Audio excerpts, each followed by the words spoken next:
Hey Wesley, I spoke to your mother, Angelica, and she tells me that you're a guy that likes technical stuff, and that you have a good aptitude for it, and that you were also interested in the drawbot machine that I made.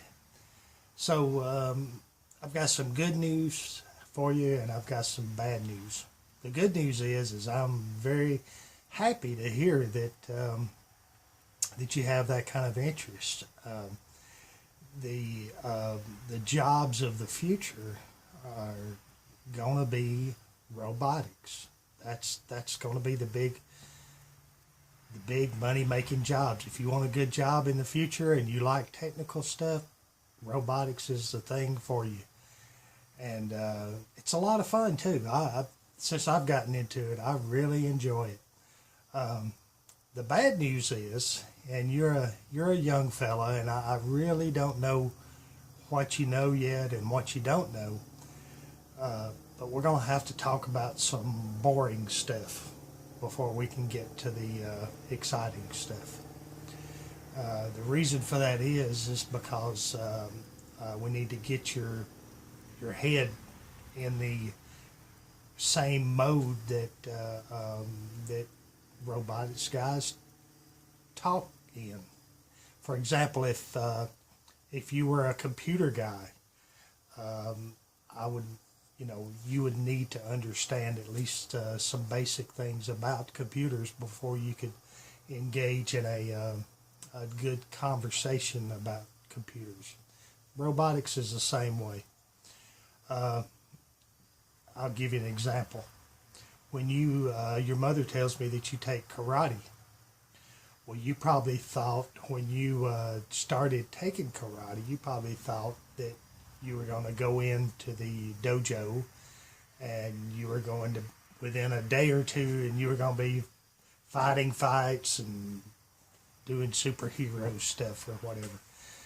But it turned out that it wasn't that way. It turned out that it's a lot of work, right? You have to practice. You have to learn moves. You have to learn correct ways of doing things. You have to learn the correct words for things. Everything in life that's good is that way. Everything that's worth something, you have to put some work into it to get something good out of it. So, with that in mind, we'll get right into the boring stuff first, and then later on we'll talk about some other things. Let's have a look at this. I hope you can see this. Let's say, for example, that you live right here, and there's a store here, and there's a store here, and a store here, and a store here. And it looks like the video may be showing this backwards from the way that I'm showing it, but we'll go ahead. So you understand about north, south, east, and west, right? Well, if you were going to describe to someone how to get from your house to this store, and it was 1 mile, you may say you go 1 mile east, right? If you were going to go to this store, it would be 1 mile west. This one would be 1 mile north, and this one would be 1 mile south.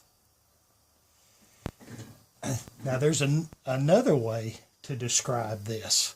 Let's call this road right here, let's call that road X. And let's call this road Y.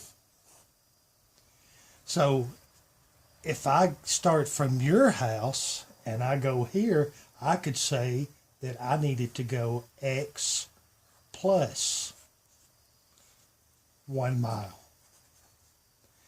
If I was going to go from your house to this one, I may say I needed to go X or minus X 1 mile.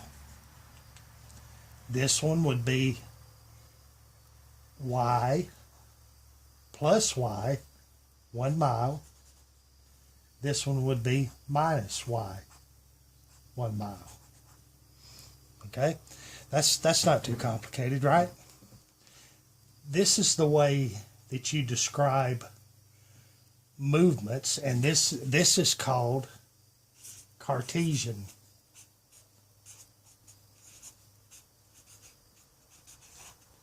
Cartesian. Now trust me, you will have to learn this later in school, probably in maybe in high school or maybe in junior high. But it will be a part of your math classes that you'll have to learn.